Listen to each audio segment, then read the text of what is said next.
Amigos ciudadanos, muy buenas tardes. A nombre de la Unidad Democrática de Centro, le damos una cordial bienvenida a esta transmisión Zoom, donde nosotros, el partido, le hemos pedido al presidente del partido, a Alberto Borrero Odría, que pueda expresar nuestro sentir y la colaboración que queremos hacer con el país con respecto en este momento tan difícil por el cual atraviesa el país. Vivimos en una época de pandemia donde tenemos una economía que ha caído bruscamente y una educación paupérrima. Todo esto, al gobierno actual le quedan solamente 11 meses de gobierno, así que lo que el gobierno debe hacer en estos 11 meses es lo que le hemos pedido al presidente del partido que puede expresar. Alberto Borrero Odría ha sido senador y diputado por la República. Ha sido además un notable embajador en la OEA que impidió y luchó para que el diplomático chileno no llegue a ser presidente de la OEA, puesto que habían jugado un rol cuando se dio el golpe de Estado en el Perú.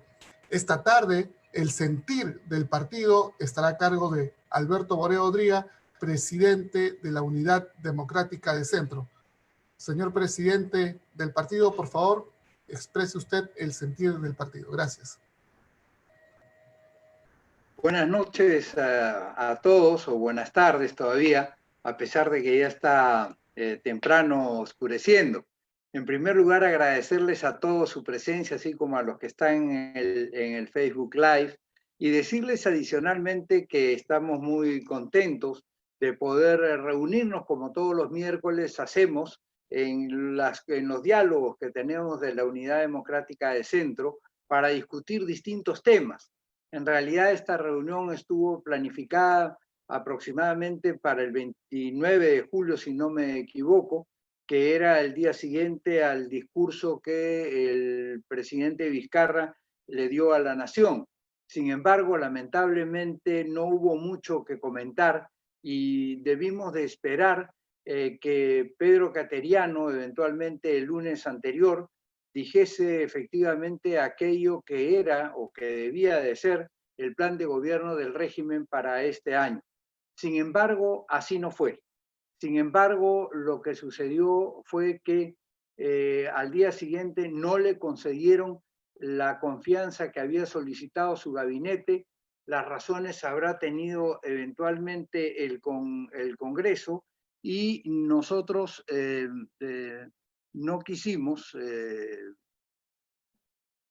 Inicie su video, por favor. Sí, nosotros no quisimos eventualmente hacer un pronunciamiento si es que no venía efectivamente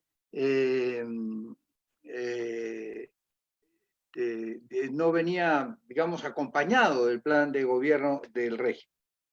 Suscitado esto, además hemos tenido la fortuna de que estamos comenzando este pronunciamiento el Día Internacional de la Juventud. Hoy es el Día Internacional de la Juventud, es el día en que hay que encargarse de la formación precisamente de quienes tendrán que asumir la tarea pública dentro de poco y quienes están expectantes también el día de ahora.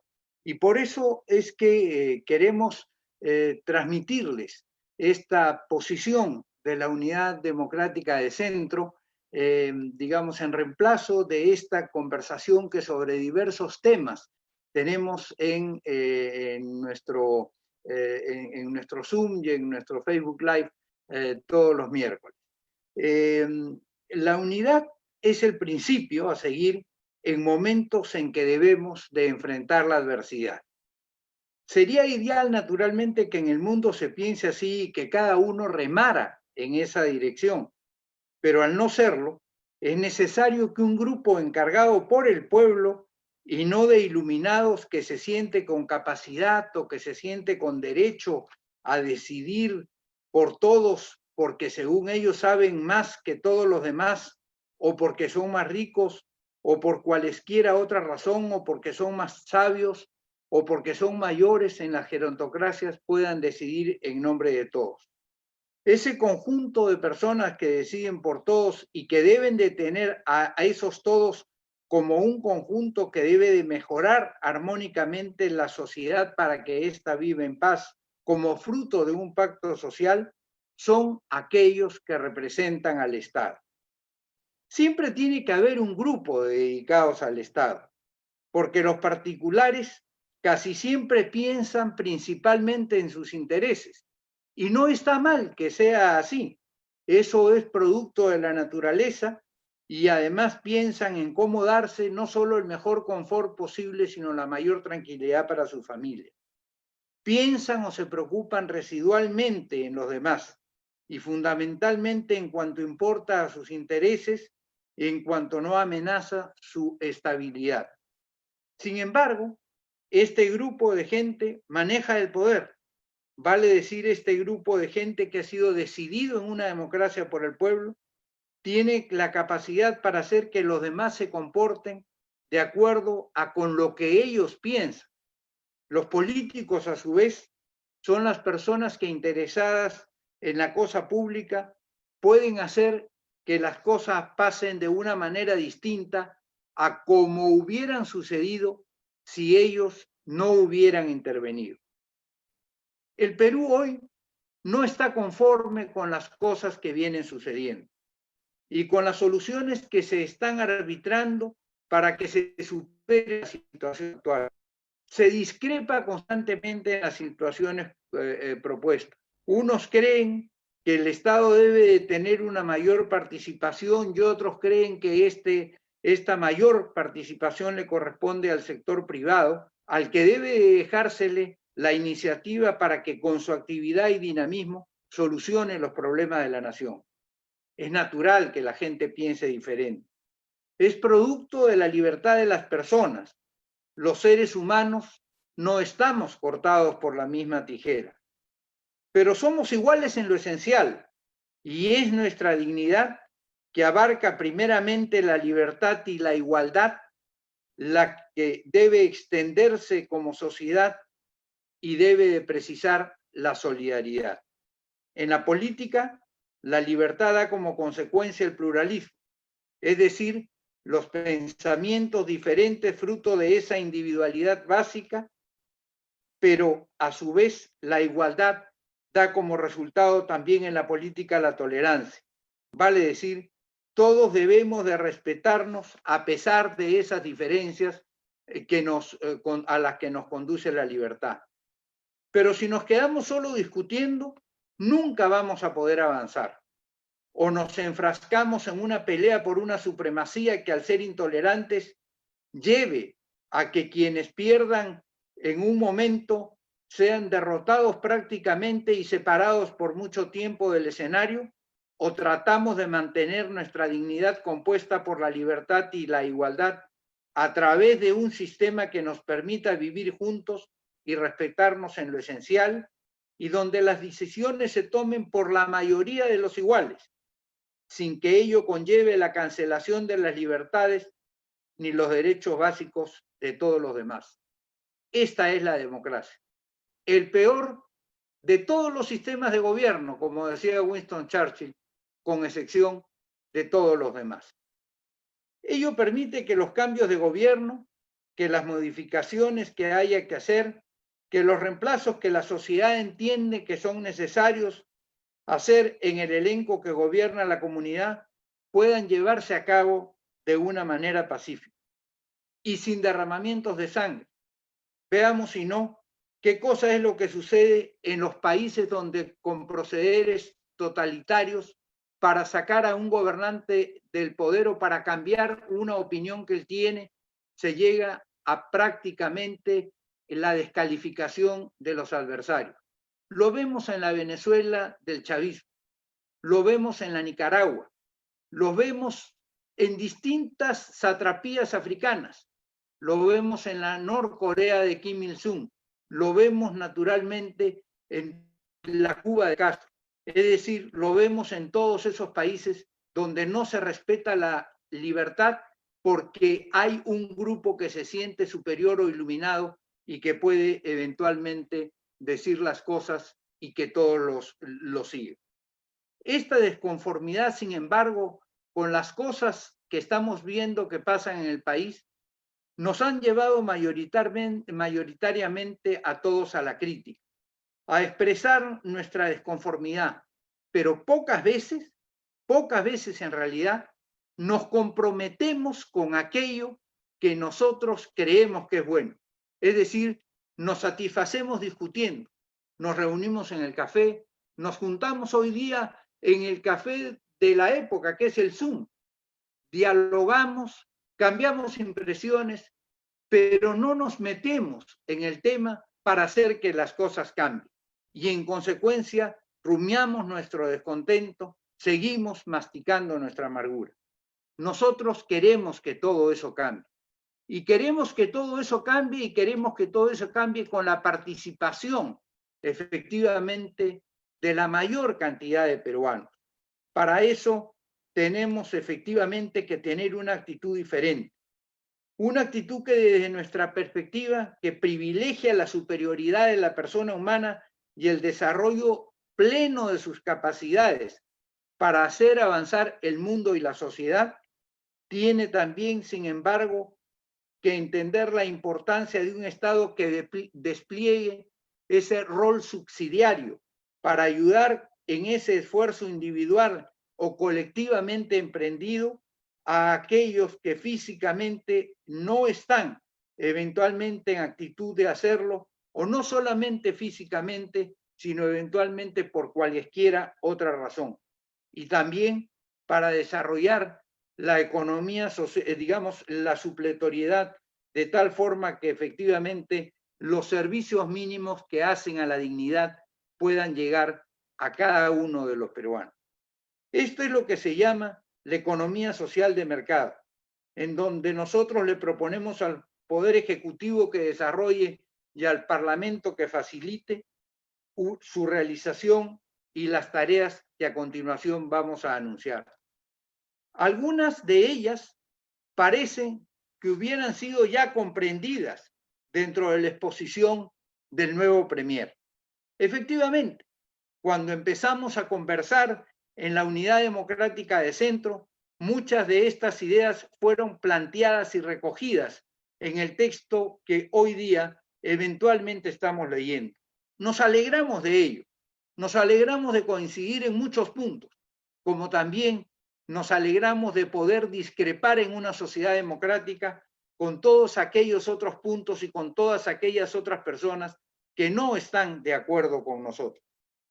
Nos parece correcto, por ejemplo, que las propuestas que ha realizado el primer ministro el día de ayer sean propuestas que se hayan planteado como horizonte el 28 de julio del próximo año y no el próximo quinquenio. Es decir, hoy día tenemos que exigirle a quien se encuentra en la presidencia de la República y a quienes están ocupando los cargos de representación del país a que piensen en cómo en estos 12 meses nos entregan un mejor país. Y la primera de las tareas que tienen que abordar es la tarea de, digamos, el esfuerzo para acabar con el flagelo del COVID-19. No creemos, por cierto, que necesariamente nuestro país tenga que dar la solución mundial, pero es muy interesante ver cómo científicos peruanos, cómo gente que tiene inquietud, se ha puesto, sin embargo, y a pesar del retraso que tienen nuestros centros de investigación, a trabajar entusiastamente en ello. Eso representa el espíritu de un pueblo que no se rinde. Y en ese sentido, queremos hacer un primer llamado de atención al gobierno. Un primer llamado de atención centrado en esa contradicción que existiese desde ayer o desde anteayer entre el primer ministro y su ministra de Salud.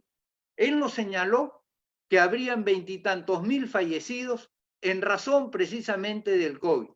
Y su ministra de Salud nos dijo que son más ya de 47.000 y acercándose a 50.000. Naturalmente, si queremos que todos se comprometan con el gobierno y con los planteamientos que ellos hacen, tenemos que partir de la verdad. Es cierto que el primer ministro manifestó que la primera cuarentena fue oportuna. Y nosotros, más que creer que lo fue o que no lo fue, aceptamos todos los peruanos que en un momento de crisis como ese, tenemos naturalmente que aceptar y que someternos voluntariamente a que alguien, a quien está en el liderazgo, tome precisamente la iniciativa y trate de conducirnos a evitar mayores males. Pero pasado ya un tiempo, sucedido ya un tiempo, es preciso que esos esfuerzos, que esos pedidos que se le hizo a la sociedad diesen algún resultado. Y lamentablemente el país, luego de estas primeras 2 o 4 semanas de total aislamiento, donde se paralizó totalmente la economía, precisamente porque no se entendió la composición actual del país, no pudo sostener esa cuarentena. Y no se midieron las consecuencias de los varios Perús que existen en nuestra propia nación y que hizo que el hambre, por falta de ingresos en muchos casos, porque los bonos tardaron o por cualesquiera otra razón, empujara a las familias o a los jefes de familias a ir a buscar efectivamente los alimentos a riesgo de contagiarse y de enfermarse con este flagelo que hoy día nos azota a todos. Es necesario, por ello, se ha dicho y se ha señalado, mejorar las instalaciones hospitalarias. Sí, señor, por supuesto que es importante, pero eso es consecuencia también de que en los últimos años le dimos la espalda a los denominados derechos sociales. Prácticamente no se trabajó en ese campo, prácticamente se dejó ese campo abandonado. Existían los derechos individuales, los derechos para hablar, los derechos para comerciar, los derechos para intercambiar, pero no existían los derechos sociales. Los derechos que obligan al Estado a desarrollar determinadas actividades para que efectivamente se trate de emparejar a la sociedad y que emparejada que sea la sociedad pudiéramos eventualmente partir de un punto más igual para conseguir el bienestar de todos nosotros. Pero es necesario, naturalmente, trabajar en el tema de los hospitales, pero no solamente como instalaciones, no solamente como remedios, sino también como la preparación del capital humano. Y además, con hospitales con puestos de salud que estén mucho más cerca de la población y que en consecuencia hoy día, por ejemplo, y esta es una propuesta que recogí de un economista importante, don Carlos Anderson, señalara no solo la necesidad de hacer en el Perú una suerte de plan Marshall y dedicarle muchos recursos a la salud, muchísimos recursos a la salud, sino de que 14 de los hospitales que se encuentran especialmente en distintas provincias como Camaná, Cotahuasi, Chala, Satipo, Pichanaki, etcétera, sean transferidos al gobierno central o sean entregados con asociaciones público-privadas para que puedan ser puestas de inmediato en funcionamiento y eventualmente retornárselas luego a las regiones ya caminando. O en todo caso, que el propio gobierno central, dentro de esta inversión que está haciendo por el tema de la salud, los adquiera y eventualmente los equipe y los haga funcionar debidamente. Hay que cambiar la estrategia de un enfoque netamente hospitalario hacia el primer nivel de atención en aquellos centros a los cuales nos hemos referido, con la participación de brigadas sanitarias que vayan a las zonas de mayor transmisibilidad para detectar y tratar tempranamente a la persona y a las familias afectadas de manera tal de contener la epidemia y que menos personas lleguen a necesitar los servicios de la UCI. Hay que insistir en las pruebas moleculares, porque solo así iremos viendo si efectivamente vamos avanzando o vamos retrocediendo. No hay que utilizar recursos de segundo nivel cuando existen ya los recursos de ese primer nivel que nos permiten conocer el real estado de la situación en el país. Hay que esforzarnos cada vez más en el diagnóstico precoz. Ya pueden, por cierto, conocerse hoy las denominadas zonas de fuego y por lo mismo es muy importante y muy atinado que estos efectivamente programas de atención temprana y efectivamente estos equipos de respuesta rápida estén fundamentalmente a la mano y se preparen debidamente para poder atender a la población. Ya sabemos que el COVID es mucho mejor y mucho menor daño causa a una sociedad cuando efectivamente ese mal es detectado y es combatido tempranamente. Entonces, en ese sentido, nosotros le insistimos al gobierno en la necesidad de la telesalud. También, es decir, un grupo de personas, de médicos que eventualmente, conociendo los temas, estén en ese momento en un proceso de recuperación y que puedan, cuando sea pertinente, dar indicaciones inmediatas para tratar de parar de inmediato el COVID.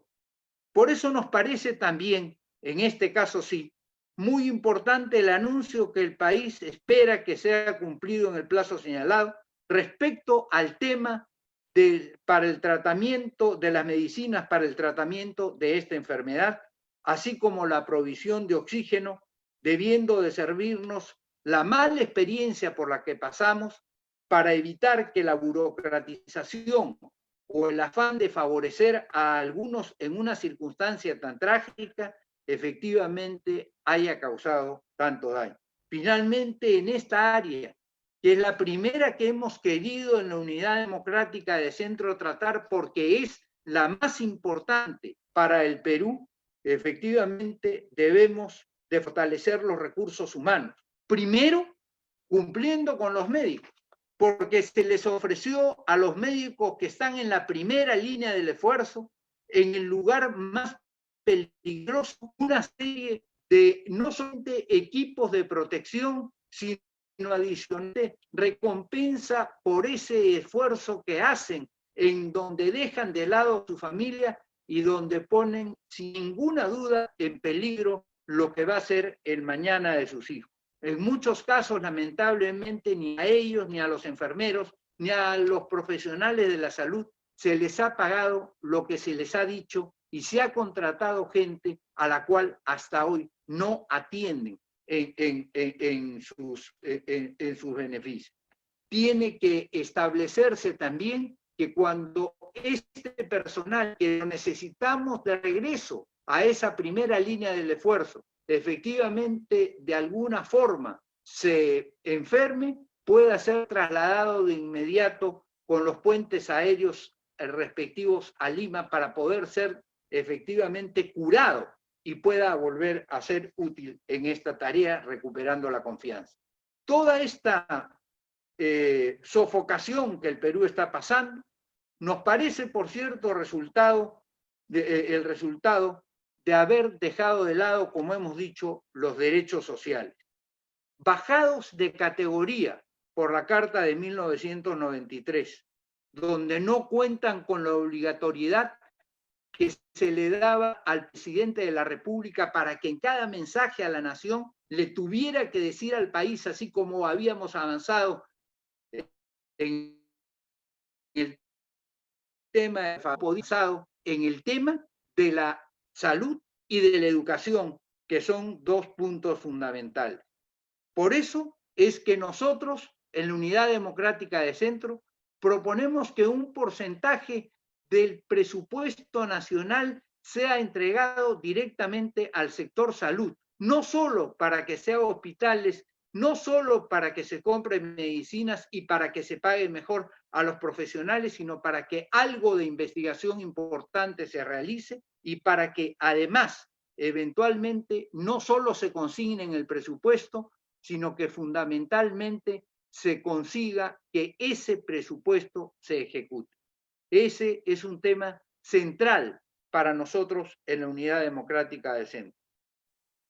Nosotros en educación, que es el otro tema fundamental, pensamos que hay que tomar inmediata acción en distintos temas que nos resultan efectivamente fundamentales. Ya la situación de la educación era antes crítica, pero a la deficiente situación que existía, al bajo rendimiento académico, a los locales y equipamientos deficientes, a los bajos sueldos del magisterio, se ha sumado con la pandemia la suspensión de las clases presenciales, que era la actividad casi exclusiva de nuestro sistema educativo. Por eso proponemos desarrollar las siguientes acciones. Aprovechando que este año los alumnos no van a estar en los colegios, dotar de agua potable y de servicios higiénicos, de locales escolares adecuados a todos los centros educativos del país, a todos los que sean posibles, y en donde no sea posible que haya agua corriente y efectivamente desagüe, dotarlos de silos, específicamente pozos sépticos de calidad. Entregar además a los profesores estatales una laptop para que puedan de manera permanente preparar sus clases y conectarse con sus estudiantes en caso de continuar con las clases a distancia. Dotar a todos los estudiantes del área rural y del quintil urbano con menor capacidad económica de una tablet, contactando directamente con los principales proveedores del mercado mundial. Verdaderamente es muy penoso que tengamos que estar discutiendo sobre la transparencia de la compra de esos elementos que son fundamentales para el desarrollo de nuestra juventud en un momento en que tanto lo necesita y en donde efectivamente se puede limitar el monto, la capacidad, digamos, la magnitud de la pérdida con medidas de esta naturaleza. Y tenemos además que asegurar la provisión de los textos escolares para el año 2021, porque efectivamente estos deben de empezar a distribuirse apenas comenzado ese año. Ya hay que revisar los criterios de promoción de este año a fin de que no repitan los estudiantes que no lograron alcanzar las capacidades previstas en el currículo, y hay que planificar la forma en que lo van a recuperar en el año 2021. Hay otros servicios sociales en los que debe de avanzarse en ese lapso, y entre ellos, por cierto, el de la instalación del agua potable en la mayor parte de las viviendas del país. El Premier señaló que se acercaría agua potable a través de diversos medios, supongo yo que camiones o cisternas, a 800.000 personas en toda nuestra nación.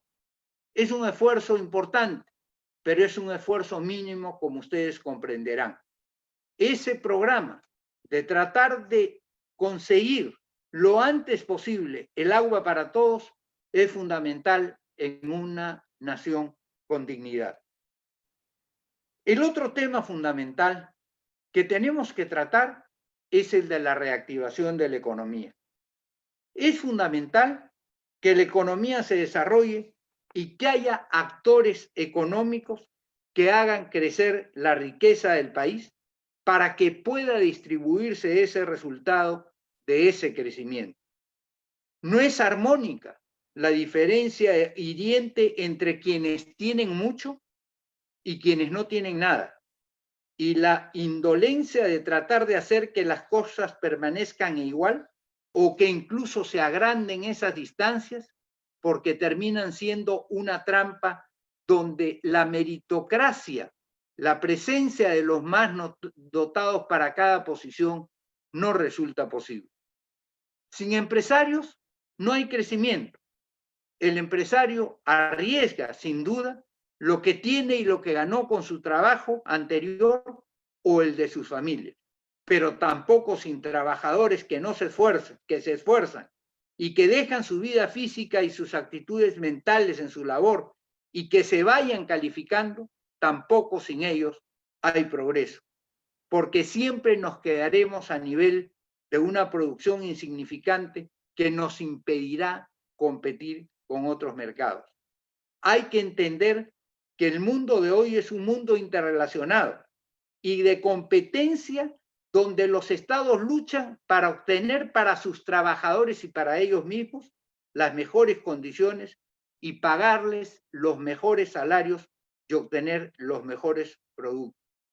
Este es un tópico de lo más importante que debe de ser decididamente abordado y no como si fuese una confrontación, sino al contrario, con un espíritu de concordia, con un espíritu de unidad. Si el país se paraliza o su recuperación es lenta, el malestar de la población va a continuar y los avances que se consiguieron de la mano del progreso mundial podrán retroceder para muchos, cuando no para la mayoría. Por la forma como se ha desenvuelto el Perú, el incentivo a las pequeñas, micros y medianas empresas, donde se genera la mayor parte del trabajo de los peruanos, debe de ser fundamental, dando acceso al crédito y facilidades que efectivamente lleguen a esas personas de menores recursos o de empresas más pequeñas, pero que son las que dan una mayor cantidad de trabajo en nuestra nación. Puede ser mucho mejor entregar para toda esta población los créditos que pueden ser de muy bajo monto, pero que son los necesarios para que su empresa y el empleo efectivamente se mantengan a flote y que se entreguen, insisto, a través de cajas rurales, de cooperativas o de otras organizaciones que estén más cerca de ese tráfico permanente que tiene la gente de las pequeñas empresas con este tipo de institución. Y de esa manera darle un sentido doble, de doble utilidad al dinero que el Estado está invirtiendo e invirtiendo bien en el tema de las empresas. Debe de explorarse la posibilidad de incentivar la formalización. Ahora que se habla de juntar los sistemas de salud del Estado, por ejemplo, estableciendo que en 5 años quienes se formalicen puedan efectivamente acceder a la salud de sus trabajadores pagando el 6% del salario que le abonan, lo que además servirá como referencia si luego quieren seguir asegurados en la época en que se hallen sin empleo. De la misma manera, en materia de previsión social, como un incentivo, entre otras cosas, para hacer que la sociedad se comprometa más aún con la formalidad, incluso los formales que a veces se van por la tangente, procurar que se entregue a la previsión social del impuesto general a las ventas un porcentaje que vaya haciendo el monto de lo que puede ser lo que retirará la persona en el momento en que deje de trabajar, que puede ser 2,5% o 3%. Y la burocratización, además, para que pueda proceder la formalización, debe de reducirse al máximo. Todos los sectores son importantes porque cada uno de los mismos aporta recursos y bienestar vía trabajo o ingresos para el Estado. Y la realización de las obras que beneficien a la comunidad, vía también trabajo directo e indirecto y vía impuestos como producto de las importaciones, tienen que ser tomadas verdaderamente en cuenta. Vale decir, de los recursos que recogemos con nuestros esfuerzos de otros países que compran nuestros productos a través de lo que nosotros exportamos. Ningún país puede vivir solo para adentro. Y lo hemos visto en los casos de quienes antes se preciaban de que sí lo podían realizar. Hemos visto el caso de Rusia y hemos visto el caso de China. Y hemos visto el mismo caso de la India, que era un país bastante afín a la Unión Soviética de la época de los comunistas, y donde ahora, liberada de esa posición, ha ido avanzando grandemente a pesar de las inmensas dificultades de una nación de 1.200 millones de habitantes. El Perú tiene que combinar el desarrollo económico con la justicia social. Y en ese sentido, la agroindustria ha sido también muy importante para la generación no solamente de recursos de exportación, sino también de fuentes de trabajo, porque verdaderamente en los departamentos o en las regiones donde hay agroindustria, ha habido pleno empleo hace muchos años. Y eso ayuda efectivamente a que el Perú haya crecido de la manera que ha crecido. Y en ese sentido, tenemos que demandarle al Estado que las próximas irrigaciones de las que está hablando y de las que está conversando, efectivamente puedan no solamente hacerse para que se rehagan grandes extensiones de terreno que son bienvenidas, pero para que las gentes de la clase media que ahorró o los profesionales que vienen del campo agrícola, los ingenieros agrónomos, etcétera, puedan acceder a comprar lotes de 50, 100, 200 hectáreas y luego, a través de ellos mismos o a través de cooperativas tan importantes como, por ejemplo, los ejemplos holandeses o de los Países Bajos que desarrollan un sistema de unificación de todos estos productores, puedan efectivamente plasmar ese desarrollo no solamente en una mejor distribución de la riqueza, en una mayor oferta de mano de obra, sino adicionalmente en una estructura mucho más justa y mucho más horizontal. Igualmente, aun cuando el trabajo en la agricultura es aparentemente de temporada, nosotros creemos que efectivamente, porque al haber una sucesión en el ciclo agrícola, la gente que trabaja en la agricultura se queda normalmente cerca de esos lugares de producción, podría el Estado comenzar a desarrollar complejos de vivienda sencillos pero bonitos. Hace muchísimos años que en el Perú no se construye verdaderamente con una expectativa de encontrar una cosa bella, sino lo que encontramos prácticamente son extensiones de las faldas o de las afueras de las diversas ciudades.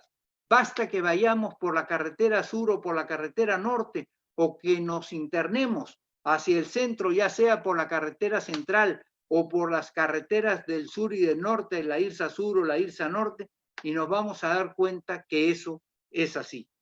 Creo que ahí hay un camino, hay un tema en donde efectivamente puede el Estado incentivar al sector privado para que efectivamente cumpla con ese rol, como debe de cumplir con muchos de los roles que hay y que se tienen que dar en el país.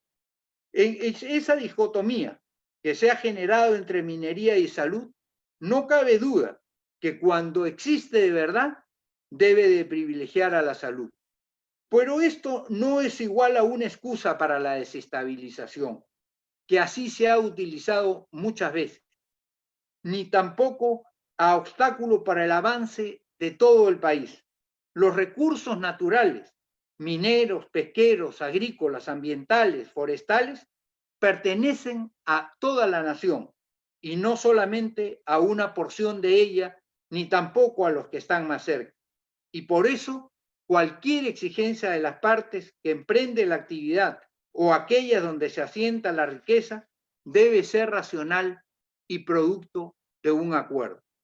Por eso es necesario ponerse en el centro político para propiciar el desarrollo con bienestar para la población, instalarse efectivamente en un lugar en donde podamos ver con equidistancia, pero con justicia, cuando una cosa efectivamente debe de llevarse a cabo. No debemos de ponernos en ninguno de los extremos. Eso es lo que plantea la Unidad Democrática de Centro. Los conflictos se desencadenan en algunos casos por el cálculo de mayor ganancia económica y por la poca consideración al valor insustituible de cada persona y el derecho que tiene a la esperanza y a la mejora. Y en otros también se desencadena por la demagogia enraizada en el ahora y en el capricho de una economía estatizada, por tener una economía estatizada que deje sin lugar el rol de la creación del esfuerzo privado de los hombres individual o socialmente considerados. Por eso es necesario que se adopten esquemas de conciliación, mesas de acuerdo con la población más cercana, donde una vez acordado el tema, sea efectivamente controlado en su cumplimiento por el Estado. Ahí cumple su rol, efectivamente. Donde se halle para todos beneficios tangibles, donde se encuentren y donde se planifiquen fundamentalmente obras para el beneficio y para el favorecimiento público. Sobre esto, en muchos países desarrollados se ha trabajado y se sigue trabajando. En Canadá, en Australia, en distintos países que tienen enraizamiento minero. No veo por qué no se puede llevar a cabo en el Perú. Esto que se ha solucionado en otros países corresponde también al Estado fomentarlo en nuestra nación. En este esfuerzo económico debe de ingresar directamente la ciencia y la tecnología, la invención y el fomento a la inteligencia aplicada. Lo hemos visto todos con orgullo estos días, efectivamente, en la propia televisión, cuando hemos visto que jóvenes unidos con la inversión privada y unidos con las universidades también privadas han podido realizar una cantidad de trabajos que de otra manera no solamente nos hubieran costado, sino de repente no hubiéramos llegado a tenerlos. Hoy tenemos no solamente ese resultado, sino la seguridad y la capacidad de que podremos seguir avanzando como está sucediendo con algunos laboratorios que también se han dado a la lucha por encontrar la vacuna a pesar de las difíciles circunstancias en que nos encontramos. Y el tercer punto, del cual se comentó y que es fundamental para el mañana, es el fomento político del país y el de preparar las condiciones para lo que va a venir. Todos debemos de ser conscientes que ingresamos a un año electoral. Y este va a ser un año electoral absolutamente atípico. No solo porque no se va a poder hacer campaña ni estar en esa cercanía humana que es, o por lo menos hasta hoy, ha sido prácticamente insustituible en la capacidad de elegir y en la vocación de ser elegido. Hoy día nos comunicamos por este medio. Pero a pesar de que nos comunicamos por este medio, es importante tener en cuenta que el 5 de abril nosotros vamos a tener ya no un Congreso que cumpla con 12, 13, 14 o 16 meses, sino con un presidente y con un Congreso que tiene que estar bien preparado y que tiene que estar bien afiatado porque lo estamos eligiendo por 5 años, es decir, por un gran periodo de tiempo. Y en ese sentido, estamos hablando del Perú a mediano plazo. Por eso es que el gobierno, el Congreso y las autoridades pertinentes deben de dar pie a unas elecciones que permitan la mayor participación ciudadana posible y de evitar que por quítame de acá estas pajas se quite en el Jurado Nacional de Elecciones a tal o a cual aspirante a obtener algún cargo en alguna de las organizaciones porque llenó mal un formulario o porque le dicen que no tiene un domicilio cuando en realidad efectivamente sí lo ha acreditado o cualesquiera de esas cosas. Tenemos que dejar de ser mucho menos formales en este tipo de trabajo político. Deben de darse las más amplias garantías y deben estirarse los plazos lo más posible para que se puedan presentar aquellos que se sientan con la vocación de intervenir. Se ha señalado como plazo máximo el 30 de septiembre. Se ha señalado que para organizar un partido se tiene que completar en un año. ¿Cuál es la razón? ¿Por qué es eso? ¿A qué se debe? No puede un partido político que no puede comenzar recogiendo firmas, sino que al contrario tiene que comenzar esparciendo su punto de vista, convenciendo a la ciudadanía para que lo acompañe permanentemente, tomarse un tiempo mayor, porque eso es lo que toma el poder hablar constantemente con la gente en todas las provincias y distritos del país, aunque sean cientos los que están comprometidos en esta tarea? Esa, por ejemplo, es una tarea que debe determinar. Nosotros habíamos propuesto que la primera vuelta se llevara a cabo en el mes de junio del próximo año, pero han querido de todas maneras llevarla adelante en abril, con lo cual hacen muy difícil, pero esperamos que no sea imposible, el hecho de inscribir nuevos partidos. Y todo esto nació porque quienes estaban inscritos en este y en el anterior Congreso trataron eventualmente de poner unos requisitos que le hacían imposible a los demás el poder participar en la vida política. Imposible. Pedían 750 u 800.000 firmas cuando tenían 4.500 afiliados o 7.000 afiliados, como en el caso de Fuerza Popular. Es decir, le pedían a quienes recién comenzaban que tuvieran 100 veces más afiliados que lo que ellos efectivamente en ese momento tenían. Como ustedes comprenden, a partir de ahí se ha comenzado supuestamente a mejorar el tema, pero no se ha mejorado verdaderamente. Hay que dejar de lado el voto preferencial. No nos olvidemos que el voto preferencial fue instituido por el gobierno militar precisamente porque acusando lo mismo que se acusa hoy a las cúpulas partidarias, con la diferencia de que ahí sí había partidos, organizaciones encargadas efectivamente de canalizar la participación social, ellos supuestamente se zurraban en lo que dijese el pueblo y ponían a quien quisieran donde le daba la gana. Pues bien, el partido político tiene que ser una estructura que pueda efectivamente, para realizar esa tarea que la Constitución le encarga, poder escoger dentro del universo de ciudadanos que hay y que efectivamente forman parte de su partido o a los que puedan invitar en un número específico para que puedan ingresar o para que puedan postular dentro de sus listas a un congreso donde se va a discutir sobre esa materia en el próximo periodo. Y en ese sentido, creemos nosotros que tiene que acabarse con este tema del voto preferencial. Debemos de superar con el apoyo de todos las limitaciones que nos impone la situación de emergencia. Y en ese sentido, para que haya elecciones realmente justas, se precisa también revisar el papel de los medios de comunicación, porque va en el proceso político, porque va a ser muy importante lo que se pueda decir a través de los radios, de la televisión, de los propios periódicos. Y en consecuencia tienen que tener una actitud equivalente, una actitud prácticamente en donde en vez de convertirse en electores o en gonfaloneros o en entusiastas de una candidatura, presenten a todos por igual y donde efectivamente no desaparezcan a algunos candidatos que no son de su simpatía o que se refugien en el argumento no aparece en las encuestas.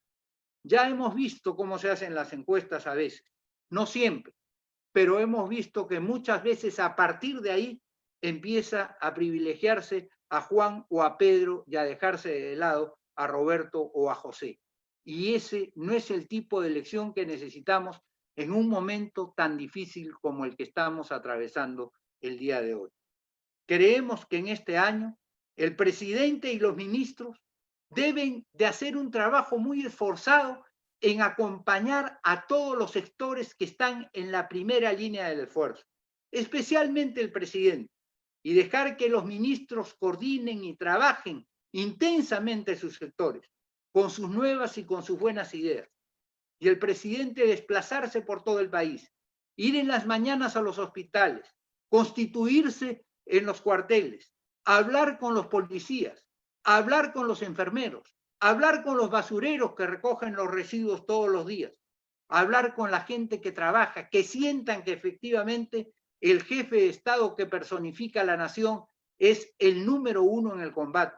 No solamente hablando por la televisión, sino fundamentalmente estando en cada uno de esos sitios y los ciudadanos viendo que efectivamente están representados a pesar de todo lo azaroso de las circunstancias en las cuales asumió el cargo. Finalmente, creemos que en este año el presidente y quienes están efectivamente en los puestos de comando deben de estar muy cerca de las provincias. Deben de ir no a decir un discurso, inaugurar una obra y regresar, sino deben de caminar con ellos, sentarse con ellos, recoger sus ideas, comentarlas en el curso de todo este tiempo, porque de esa manera vamos a poder hacer un proceso efectivamente de transición.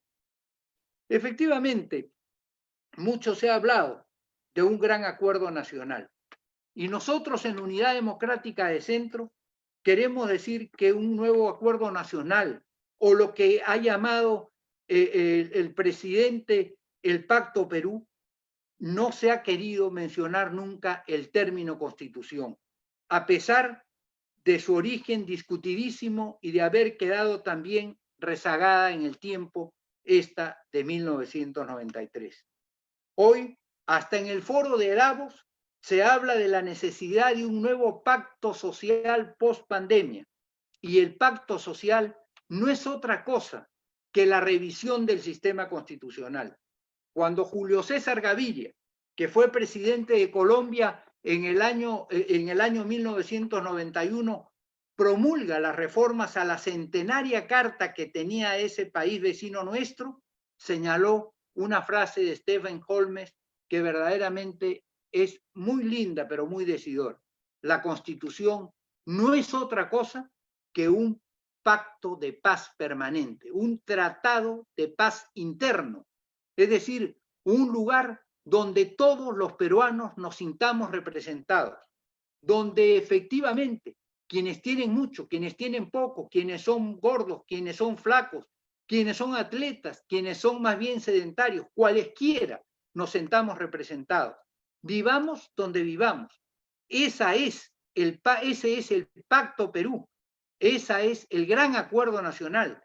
Esa es la Constitución que con calma tendremos que inventar justamente en el momento que para ello se convoca. Y se tendrá que convocar cuando pase este sofocón. Este no es un momento constituyente. En una situación de emergencia no hay tranquilidad para discutir este tema, pero posiblemente pasado este asunto podremos y deberemos ir precisamente a la constitución de este pacto social. Y no hay que tenerle miedo. Nosotros en la Unidad Democrática de Centro no somos, por cierto, ni nunca hemos sido, ni en el curso de nuestras historias, como gente que ha hecho política, gente que ha abrazado, ni tampoco se ha sumado a los temas comunistas. Pero no hay que tener miedo a ese debate. Ese debate hay que afrontarlo. Hay que afrontarlo porque efectivamente hay que apelar a la razón, ya hay que apelar efectivamente al buen sentido común del peruano. El peruano hoy día vive distinto a como vivió, por ejemplo, en la época de Velasco. Vive de una manera totalmente diferente y en consecuencia ese beneficio no lo va a perder con los cantos de sirena si es que efectivamente los jóvenes y los mayores están dispuestos a dar la batalla y efectivamente a convencer en cada una de las provincias, en cada uno de los distritos, con una organización que toma tiempo, con partidos políticos que efectivamente sean reales y no solamente cascarones, vamos a encontrar efectivamente un pacto social que nos represente a todos y que nos dé ganas de vivir conjuntamente. Eso es lo que nosotros queremos, precisamente, donde se privilegie también la solidaridad social. Y en este tema se privilegie también la integración nacional, el reconocimiento de los pueblos del interior, pero no para que cada uno tenga una parcelita. Las naciones se conforman cuando efectivamente se vuelven una, y se vuelven una en la medida en que van sumándose y van convirtiéndose en un inmenso mestizaje que es el que las va haciendo grandes. Esa idea de la raza única, de la raza excluyente, que llevó Hitler en el siglo pasado ha demostrado en todas las ramas de la ciencia que es absolutamente falso. Y en consecuencia, tenemos que ir sumando los esfuerzos, cada uno de nosotros, para generar ese Perú del tercer centenario. Por eso es que no hay que tenerle miedo ni al populismo ni al comunismo. Hay que actuar con firmeza, como nosotros, los que hicimos en los años 90, el Foro Democrático, supimos hacerlo y supimos enfrentar a la dictadura del momento. Cualquier proyecto de dictadura también será enfrentado debidamente en esta nueva discusión que libremente tendremos entre peruanos y donde apelaremos nosotros a la razón. Por eso es que nosotros creemos que, como decía Vallejos, toda voz genial, esa frase que está instalada en el Tribunal Constitucional, en el más alto organismo que define lo que dice el pacto fundacional, y en este caso, lamentablemente, el texto del 93, pero nosotros en esa Constitución del tercer siglo tendremos que sostener la tesis esa: toda voz genial viene del pueblo o va hacia él. Pero para eso necesitamos gente y jóvenes comprometidos con esta tarea de hacer actividad pública. Quiero hacerle, en nombre de la Unidad Democrática de Centro, una invocación final, no solamente al jefe del Ejecutivo, sino también a todos sus ministros. Nosotros le pedimos al presidente que recurra a un libro escrito hace 3000 años y que figura efectivamente en el Antiguo Testamento y que se llama el Libro de los Reyes. Cuando el rey al que nos referimos asume el cargo para el cual estaba designado, entonces él se dirige a su Dios y no le pide riquezas, no le pide honores, no le pide grandeza, le pide sabiduría. Y eso es lo que nosotros le pedimos al señor presidente Vizcarra y a los señores ministros que han sido ayer ratificados por el Congreso, que efectivamente le pidan a ese Dios en el que cada uno de nosotros creerá. Sabiduría. Ese rey fue el rey Salomón, del que hasta hoy todos hablamos en el mundo occidental. Este es un gran ejemplo y creo que todos debemos de trabajar por el Perú porque tenemos el orgullo de ser peruanos y, como dice la canción, somos felices de haber nacido en esta hermosa tierra del sol. Ese es el Perú con que la Unidad Democrática de Centro se compromete y queremos hacer una convocatoria. Ya hecho este llamado al presidente y a las autoridades, ya señalados los puntos, no todos los que quisiéramos abordar, porque no se trata de una conversación de 40 minutos, pedirle ni al presidente, ni al gabinete, ni a la gente que aborde todo, porque yo a veces escucho críticas de lo más extrañas, pero no habló de tal cosa, pero no habló de tal otra, pero no habló. No haber hablado de la salud sí es grave. Por cierto, porque es el primer problema que nos agobia. No haber hablado de la inclusión de los pueblos alejados del país también nos parece grave. Pero eventualmente no se puede hablar de todo, porque cuando se habla de todo, se termina hablando de nada. Por eso es que nosotros escogimos estos tres ejes: el eje de la salud, el eje de la educación y el eje de esa pretendida dicotomía entre economía, efectivamente, y eventualmente de economía del Estado y de la economía privada.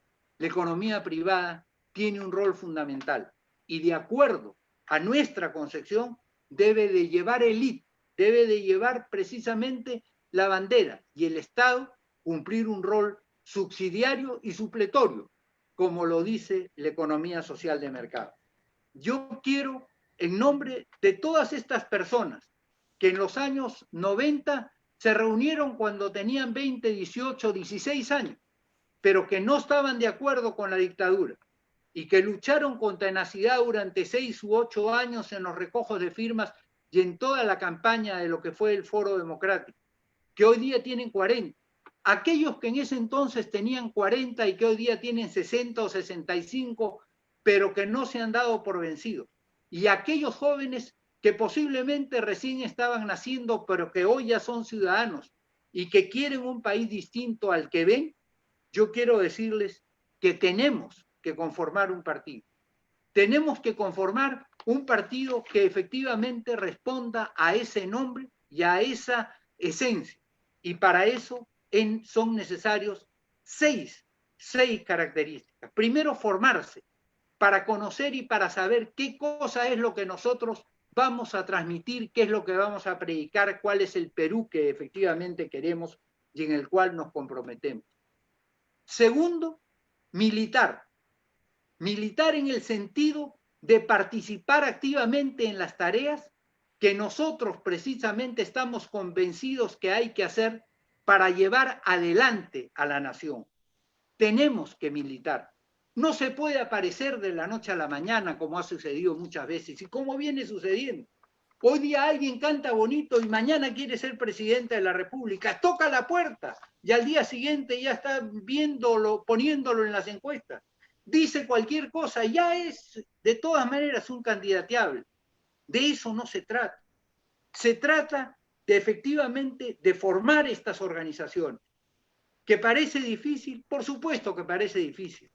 Pero grandes estadistas como por ejemplo John Adams, que fue el segundo presidente de los Estados Unidos, decía, prefiero perder en la batalla que morir o que seguir avasallado en la inacción. Y en ese sentido, todos los peruanos que no estamos contentos con esto, que discutimos en las fiestas, en las reuniones, en los cafés, tenemos que entender que primero hay que formarnos, segundo hay que militar, es decir, hay que estar codo a codo con el amigo que en su momento, cuando éramos jóvenes, pintábamos paredes, repartíamos volantes, nos subíamos a los micros. Y hoy día hay otras formas, por ejemplo, el propio trabajo a través de las redes. De las redes no para insultar, de las redes no para burlarse de los demás, sino de las redes para compartir ideas verdaderamente importantes y que podamos acercarnos, ya que la modernidad nos ha distanciado al crecer nuestras ciudades. Efectivamente, aprender además después a dirigir porque no se comienza, no se nace sabiendo mandar. Y no es el que dirige el que manda, sino es el que guía y el que conduce. Y por eso es tan importante hacer lo que antes se llamaba la carrera política. Empezar en el distrito, en el sector, continuar en la provincia, seguir en la región, luego ir al Parlamento Nacional o al Poder Ejecutivo, da lo mismo, por cualquiera de los caminos, pero de todas maneras demostrar a lo largo de los años esa vocación de servicio que se tiene que tener y que efectivamente esa capacidad existe. No se trata de que porque hay un candidato que tiene una bolsa de dinero de que alguien se la dio por cualquier razón, esa persona esté puesta ya prácticamente en la lista para poder decidir los destinos del país. En cuarto lugar, hay que analizar permanentemente el pensamiento que viene de la sociedad. En esas conversaciones que les digo que hay que tener con la gente del interior permanentemente. El presidente de la República debería de viajar por lo menos 3 días durante su gestión y permanecer 3 días en cada una de las provincias, codeándose con la gente, visitando sus distritos y luego regresando y tomando con conocimiento de causa sus decisiones, yendo con los ministros, yendo con los parlamentarios, para ver cómo es que se puede servir mejor al país. Analizar permanentemente las ideas que pueden estar planteadas posiblemente en un lenguaje en donde no coordinen género y número, posiblemente, pero en donde en el fondo hay una inmensa razón. Y finalmente, gobernando, porque efectivamente hay que darle norte siempre a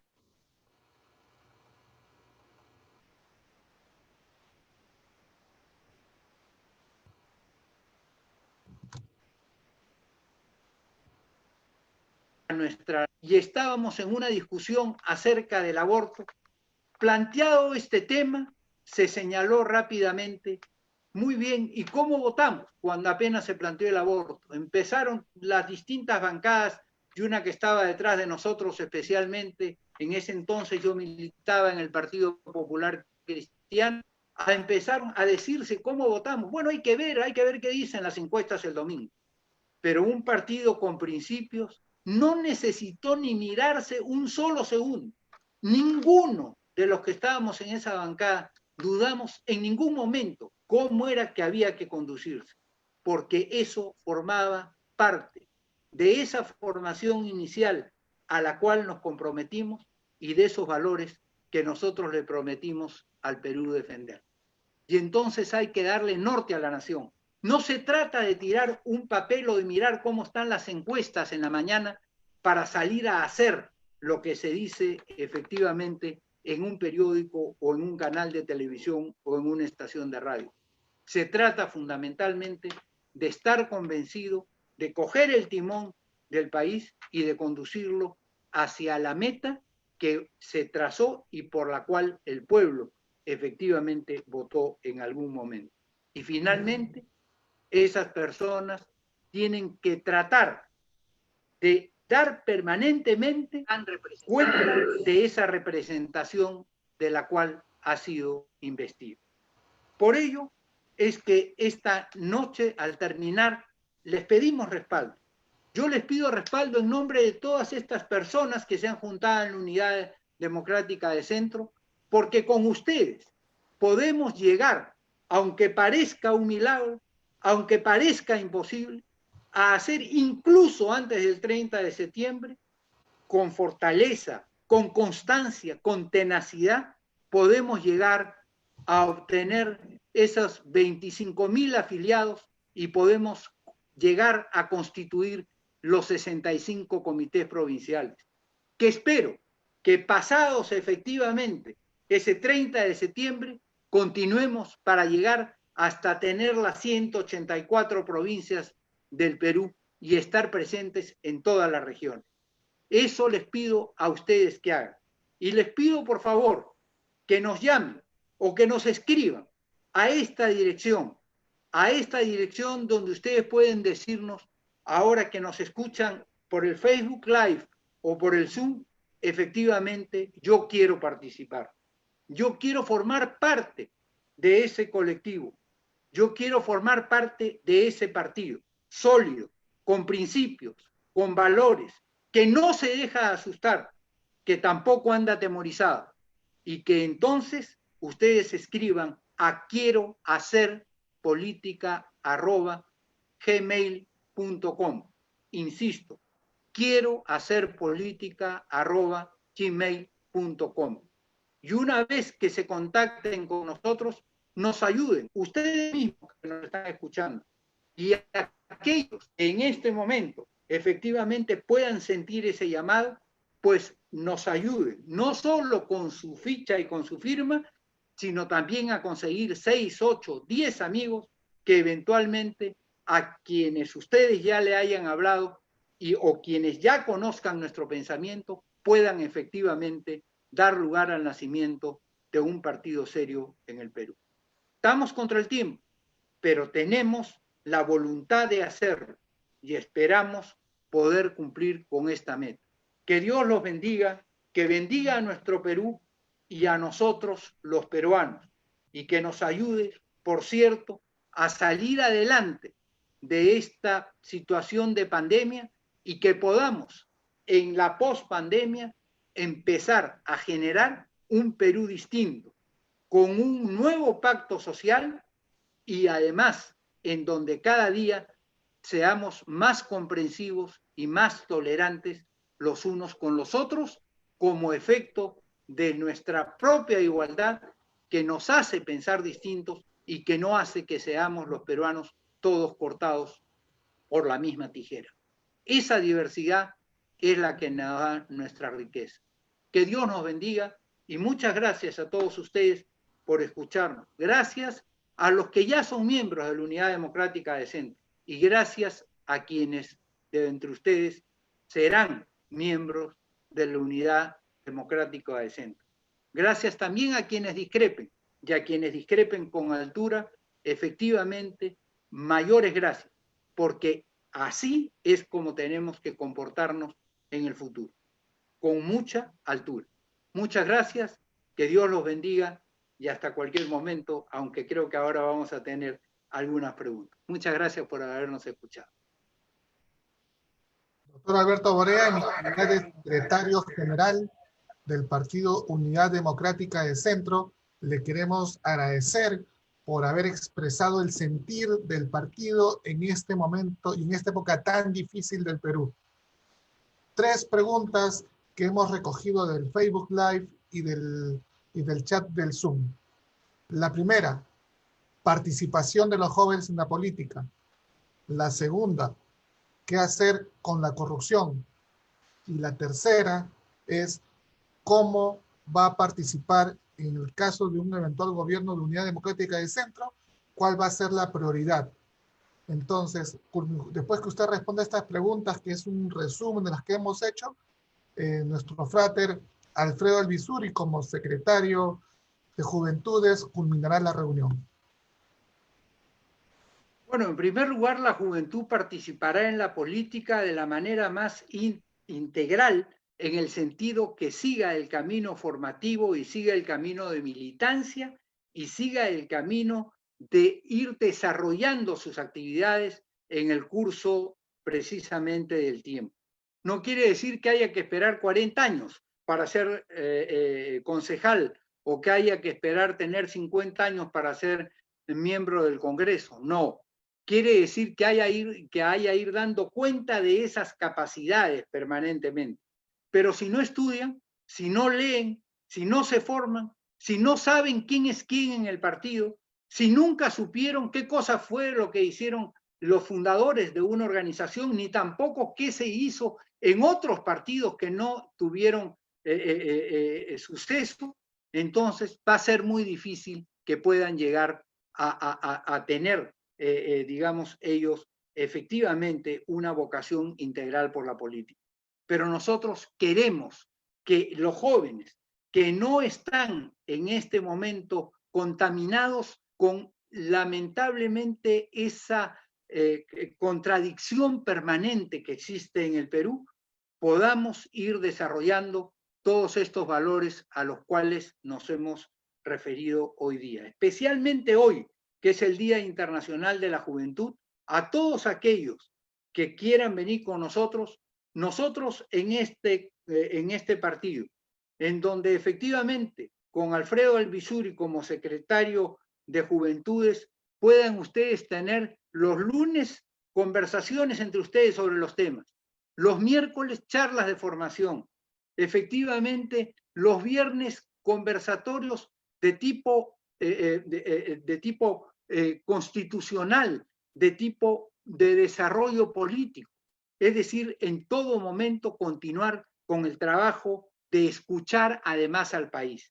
Nosotros ahora los viernes tenemos un programa que se llama Que escuchamos al Perú y convocamos a la gente de Huancavelica, convocamos a la gente de Cusco, para que efectivamente en un Zoom especialmente dirigido hacia ellos podamos recoger esas inquietudes. Por ejemplo, el tema del turismo que tan adecuadamente lo plantea en toda su magnitud y en todo su dolor Franz Guerra en el Cusco. Pues muy bien. O el tema del retraso de Huancavelica. Se ha hablado de que se va a construir en este año el ferrocarril de Huancayo a Huancavelica. Dios quiera. De eso venimos escuchando ya hace décadas. Pues muy bien. Carlos Arana estará feliz de que eso suceda. Y los jóvenes huancavelicanos también lo estarán. Y nosotros también estaremos. Los jóvenes tendrán que dar esa fuerza, esa renovación, esas nuevas ideas que son necesarias para que efectivamente la política siga avanzando y no se anquilose en un solo juego o en un solo set de ideas. Ese es un tema fundamental. En cuanto al tema de la lucha contra la corrupción, por cierto que es fundamental, porque siempre hemos dicho que la corrupción no es otra cosa que el extremo más perverso del individualismo. Es decir, a mí solo me importo yo o solo me importan los que están conmigo y no me importa el resto de la gente. Si hay un alcalde al que le dieron 500.000 soles para que efectivamente comprara cargadores frontales o máquinas para mover tierras para hacer caminos comunales, y él se queda con 300.000 y solamente adquiere bienes por 200.000, lo que está haciendo es efectivamente robándole al pueblo. Y eso, naturalmente, no puede ser entendido como democracia y hay que combatirlo. Hay que combatirlo sobre la base, eso sí, de ideas claras. No de acusar por acusar, no de cargarle a la gente o de tirarle las primeras piedras sin siquiera tener un barrunto de que efectivamente eso está sucediendo. A mí me parece que no sirve para efectivamente combatir activamente la corrupción. Una de las maneras de la corrupción es acusar sin pruebas, porque muchas veces bajo esas acusaciones se esconde también el deseo de llegar a ocupar el lugar que el otro tiene y que él no pudo alcanzar. Ese es un tema que es fundamental, pero que tiene que haber, tiene que haber. Y efectivamente, el presidente de la República, otra de las visitas que tiene que hacer permanentemente es en los juzgados, en las fiscalías, en las comisarías, ver cómo se está viendo este flagelo. No para meterse a tomar las decisiones, simplemente para ver cómo se está avanzando en estos temas, porque la independencia de poderes es un asunto fundamental para la libertad de los peruanos. Y la tercera pregunta era, David, que no, en este momento se me pasó, el tercer tema. David. Pues muy bien. Entonces, yo estoy muy contento, ¿sí? Estoy muy contento de haber podido conversar con ustedes esta noche, de que hayan escuchado el mensaje de la Unidad Democrática de Centro, nuestro llamado y nuestra apelación para que vengan a trabajar con nosotros y para poder efectivamente formarnos en hacer que nuestras actividades estén siempre dirigidas a hacer que el Perú sea mejor y más grande. Muchas gracias a todos ustedes por acompañarnos y que Dios los bendiga y que bendiga también a nuestra nación. Mil gracias. Alfredo.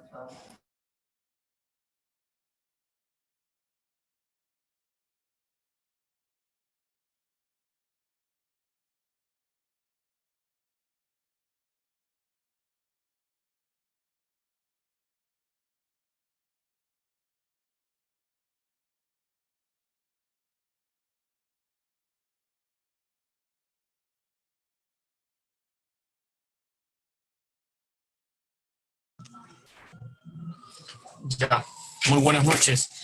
Efectivamente, doctor Alberto Borea, usted ha precisado muchos detalles que eventualmente ahondan cada vez más a nuestra política nacional. La crisis política que actualmente hemos vivido nos ha devastado poco a poco en nuestras sociedades y es preciso este llamado que se hace exactamente a las juventudes democráticas y a la juventud del país, a los jóvenes que nos saludan desde Arequipa, desde Cajamarca, desde La Libertad, desde Huancavelica, desde Junín, desde Bellavista, desde el Rímac, desde el Callao, desde Villa El Salvador, desde San Juan de Miraflores, jóvenes con los que ya hemos ido realizando una suerte de proyectos, una suerte de actividades que poco a poco nos van congregando y que van demostrando que estos jóvenes forman parte de esta diferente clase, si se quiere, clase antiquísima política, o esos políticos, falsos políticos tradicionales que lamentablemente han desbaratado y han devaluado este sistema público que es tan hermoso. Ya lo dijo usted en sus enseñanzas y también nos volvió a repetir los papas. La política es la forma más elevada de la caridad. Lo vienen diciendo desde el Papa Pío XII y lo vuelve a repetir el Papa Francisco. Nosotros los que realmente creemos en la vocación de servicio es nuestro trabajo sincero, para el beneficio de todos los peruanos, para la gran masa, que realmente debemos generar esta idea y esta formación del trabajo para el país. En ese sentido, volvemos a hacer ese llamado para todos los jóvenes del país, del Perú, ya que tenemos personas que nos apoyan también desde Tacna, desde Mala, desde Cañete, desde Lima Sur, de Lurín, desde distintas partes del país, y que se les hace el llamado para seguir convocando y para seguir trabajando en este equipo que realmente estamos desarrollando. En ese caso, solamente nos queda dar las gracias infinitas a todo el grupo y a través de los jóvenes demócratas del centro, en mi calidad de secretario nacional de Juventudes. Ustedes, para que me conozcan, yo soy Alfredo Luisuri y estoy dispuesto y a servirlos y quedando a su disposición para cualquier trabajo que se pueda realizar, y sobre todo, como nos dijo nuestro presidente, el trabajo formativo, el trabajo dirigencial, que es así como realmente formamos a nuestros cuadros políticos que puedan dirigir una nación. Y Gracias ya a saben, todos. perdón, Alfredo, antes de irnos, quienes quieran estar en este tema, quiero hacer política@gmail.com. Tenemos que escribir ahí para desde ahí ustedes tomar el contacto y entregarles sus primeras tareas y ver los puntos que calzan, aquellos que efectivamente se anotan en hacer del Perú una nación más grande. Muchas gracias y hasta cualquier momento. Exactamente.